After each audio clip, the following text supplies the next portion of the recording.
రెడ్డి మాకు ఒక ముగ్గురిగా నేను మీకు కొంటానని చెప్పి దళితులకి హామీ ఇచ్చాడండి.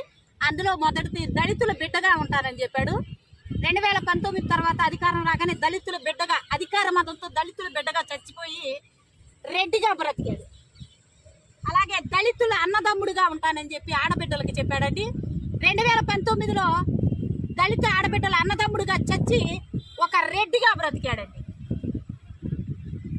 దళిత బిడ్డలకి మేనమావగా ఉంటానని చెప్పి ఆ మేనమావగా కూడా 2019లో చచ్చి ఒక రెడ్డిగా బ్రతికాడండి. అందుకే ఈ 3 స్థానాలకి కలిపి ఈరోజు మేము పిండ ప్రదానం చేస్తున్నామండి.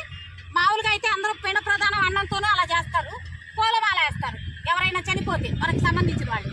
కానీ మా అన్నదమ్ముడు, మా బిడ్డ, మా మేనమామ అయినటువంటి జగన్మోహన్ రెడ్డి చచ్చాడని మేము ఈరోజు అసలు పెట్టాల్సింది ఏంటంటే అశుద్ధంతో పెట్టాలి, మనిషి అశుద్ధంతో పెట్టాలి. కానీ మేము అది తీసుకురాలేం కాబట్టి పశువుల అశుద్ధంతో పెట్టి, అలాగే చెప్పుల వాస్తవంగా పూలమాల వేయాల్సిన చోట చెప్పుల మాల వేసి ఈరోజు పెట్టడం జరుగుతుంది. కారణం ఏంటంటే జగన్మోహన్ రెడ్డిని నమ్మి మా దళితులమంతా ఓట్లేసామండి.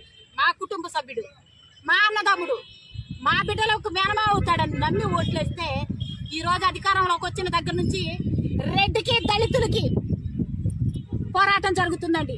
ఈ రెడ్డి అనే అహంకారంతో జగన్మోహన్ రెడ్డికి సంబంధించిన రెడ్డి సామాజిక వర్గంలో అందరిని అంటలేదండి, 100% మంది దళితుల మీద దాడి చేస్తుంటే జగన్మోహన్ రెడ్డి ఏం చేస్తున్నాడండి? నా దళితులు, నా ఎస్సీలు, నా బీసీలు, నా మైనారిటీలు అన్నటువంటి ఈ పరికమాలిన ముఖ్యమంత్రి ఏం చేస్తున్నాడండి మాకు తెలియక అడుగుతున్నాను.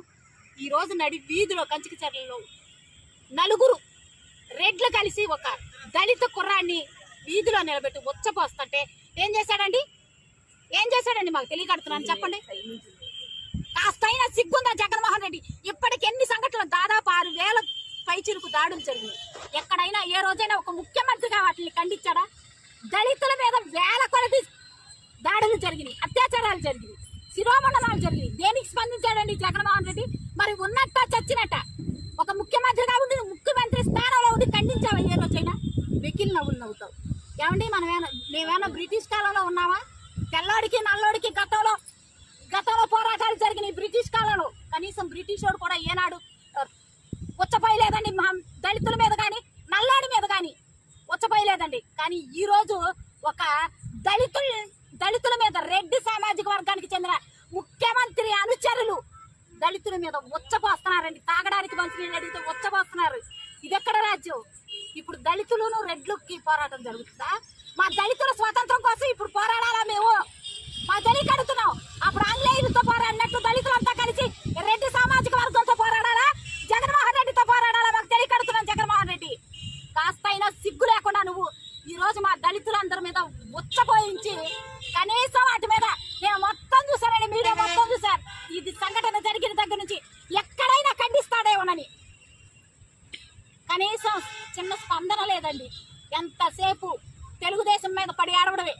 జగన్మోహన్ రెడ్డి వచ్చిన దగ్గర నుంచి దళితుల మీద జరిగే ప్రతి దాడికి చంద్రబాబు నాయుడు గారు, నారా లోకేష్ గారు స్పందిస్తున్నారు.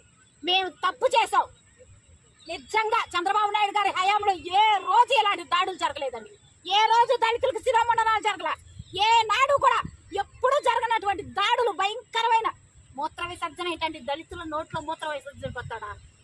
ఎవడైనా సరే దీని మీద కేసు పెడితే, ఎవడైనా సరే ఇలా చేశాడని కేసు పెడితే మీరు దళితులతో మీ నోట్లో ఉచ్చపోయించుకోవడానికి సిద్ధమైతే మా మీద కేసు పెట్టండి.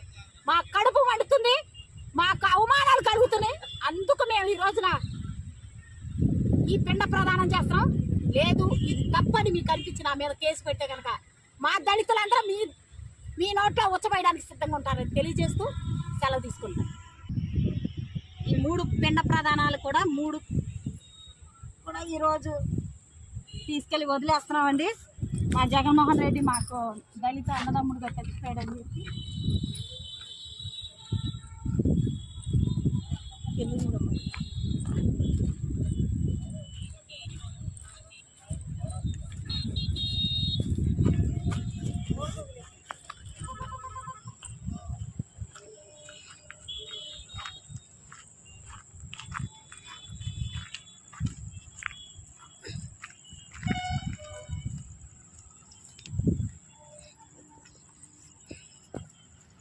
లోకానికి పట్టిన దరిద్రం పోవాలని